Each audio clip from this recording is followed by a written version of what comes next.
The queen of incompetence, Dr. Jenny Harries, is in trouble again after giving the wrong health advice, as usual.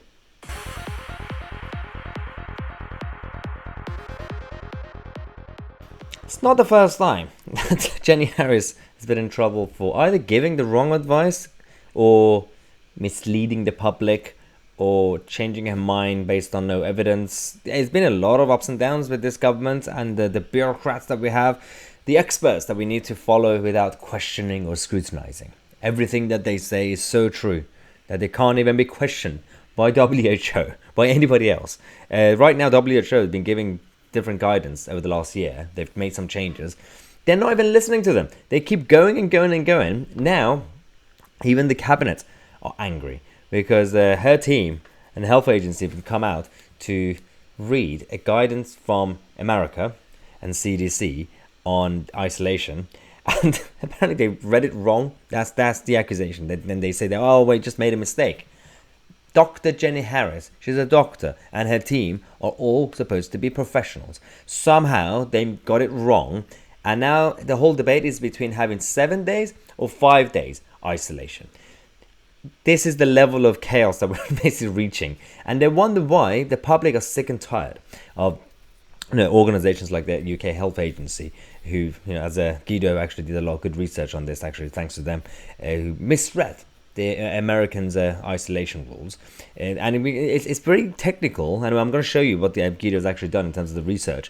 But it's embarrassing because when they get it wrong, then they send politicians on TV, politicians like Zahawi, who they have no idea about anything, and then they end up repeating the same robotic rhetoric that nobody cares and nobody listens to, like this.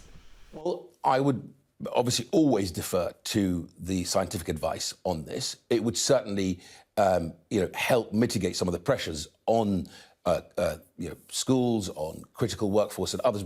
But I would absolutely be, driven by the advice from the experts, the scientists, on whether we should. I follow the advice of science. That's basically government ministers these days. All countries, by the way, they're all the same. No one knows what they're talking about. They don't know what they're talking about. But many of us, obviously, we're not really health experts. So we have to rely on your Dr. Jenny Harris's, if you're in government, and then they end up making a mess, and then you, as a politician, have to respond. This is the difference in the statements they made 1st of January and yesterday, where they had to make the changes in terms of the 7 days and 5 days, why America does this and why we want to do this. And it's just technical stuff that actually matter. A lot of people will be like, oh, this is just boring details. But it does actually affect the business, it affects the health service, it affects people's livelihoods. Because in America, the advice is to isolate for 5 days from the point when either you get symptoms or you get test positive. And then the UK, apparently, it was so complicated reading this guidance from America that Jenny Harris's team messed it up. This is your job. This is your niche. You're the expert in this area. You should be able to read and interpret these things properly. And then you gave the wrong advice, and then you had to make changes, and now government ministers are going on TV like robots. They have no idea what they're talking about, and we're in this mess. This is basically one of the perfect examples of why this government and most governments right now across the world are making a mess. No one knows who's running the show, and that's the reality. Well, we'll see how everything goes. We're going to have more updates for you guys. Thanks again for watching. I'm Tousi, and we are the media.